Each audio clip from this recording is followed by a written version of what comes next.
Bismillahirrahmanirrahim. Assalamualaikum warahmatullahi wabarakatuh.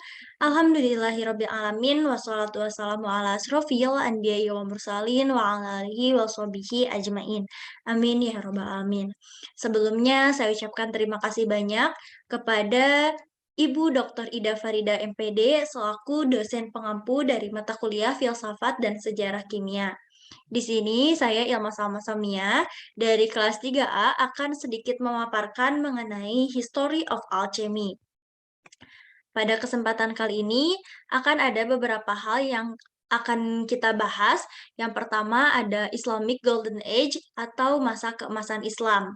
Kemudian ada The Legend of Khalid, kemudian The Emerald Tablet, ada juga Jabir Ibnu Hayyan, the founder of chemistry, ada Takwin and Islamic Alchemy, yang selanjutnya ada Alchemy and Elixirs, yang selanjutnya lagi ada The Philosopher's Stone, dan yang terakhir ada Avicenna, the Persian Philosophers.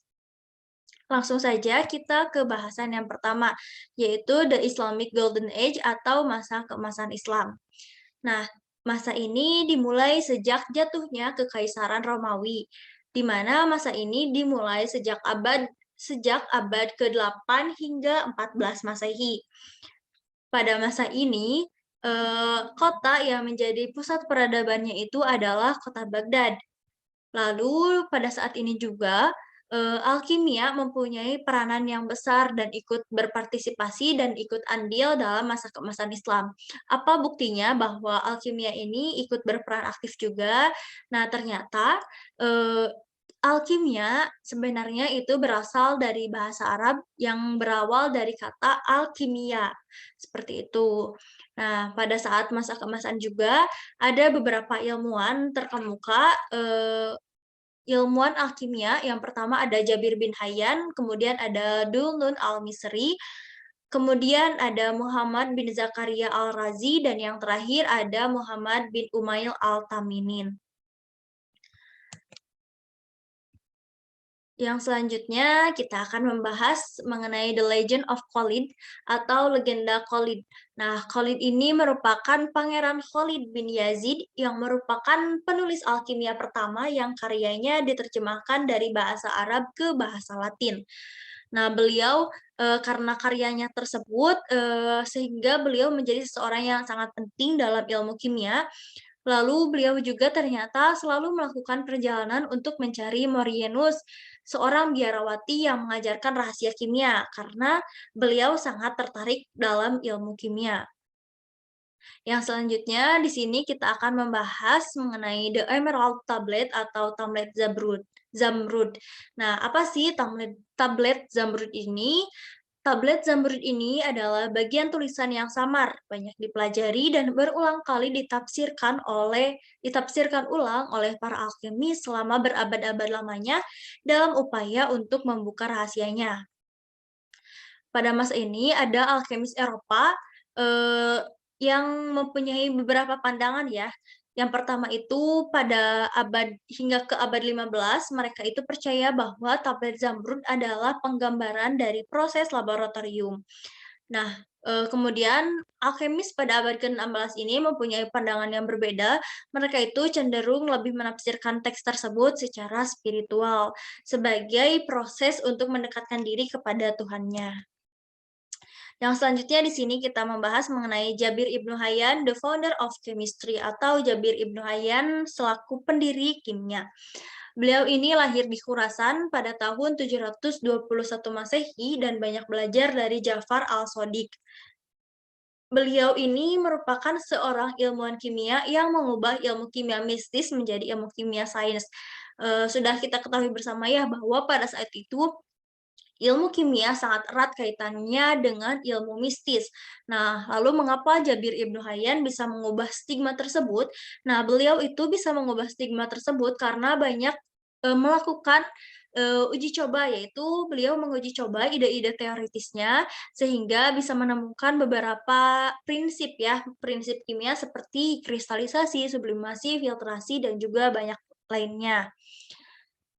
Yang terakhir Beliau juga, percaya ketika merkuri dan sulfur bercampur dalam keadaan setimbangnya dapat menjadi senyawa emas yang sempurna. Yang selanjutnya di sini kita akan membahas mengenai takwin and Islamic chemistry atau takwin dan alkimia Islam. Nah, takwin ini ternyata hanya mempunyai tujuan untuk menciptakan kehidupan. Dalam perihal takwin ini ada beberapa pandangan, yaitu ada 2 pandangan dari alkemis. Yang pertama, mereka itu berpendapat bahwa, ini tuh hanya sebuah proses spiritual. Kemudian pandangan kedua, mereka itu berpendapat bahwa, eee, adanya takwin ini karena adanya ketegangan antara sihir dan sains Islam dengan wahyu dan tradisi Islam. Dan ilmuwan yang terkenal pada masa ini atau pada, eee, bidang takwin dan, pada bidang takwin ini ialah Jabir Ibnu Hayyan. Yang selanjutnya di sini juga kita membahas mengenai alchemy and elixirs atau alkemi dan ramuan ya. Eee Obat kimia atau obat alami pada zaman kuno masih digunakan hingga saat ini, seperti masih diterapkannya fermentasi dan juga ekstraksi komponen mineral dari abu tanaman. Kemudian yang terakhir, eee, dalam, bidang alkimia dan ramuan ini juga ada anggapan terkait obat mujarab yang dikaitkan dengan obat awet muda dan dirasa dapat menyembuhkan semua penyakit yang diketahui. Yang selanjutnya ialah The Philosopher's Stone atau batu bertuah. Nah, batu ini dianggap sebagai tujuan akhir alkimia, meskipun, para alkemis itu tidak menyadari dan tidak mengakui secara sepenuhnya, tetapi disadari atau tidak bahwa tujuan dari alkimia itu ialah, batu bertuah ini, seperti itu. Kemudian batu bertuah ini dianggap sebagai materi dasar dan dianggap termasuk 4 elemen api, air, udara, dan juga bumi. Yang terakhir, batu ini juga dianggap bisa mengubah logam biasa menjadi emas dan dianggap pula sebagai ramuan ajaib.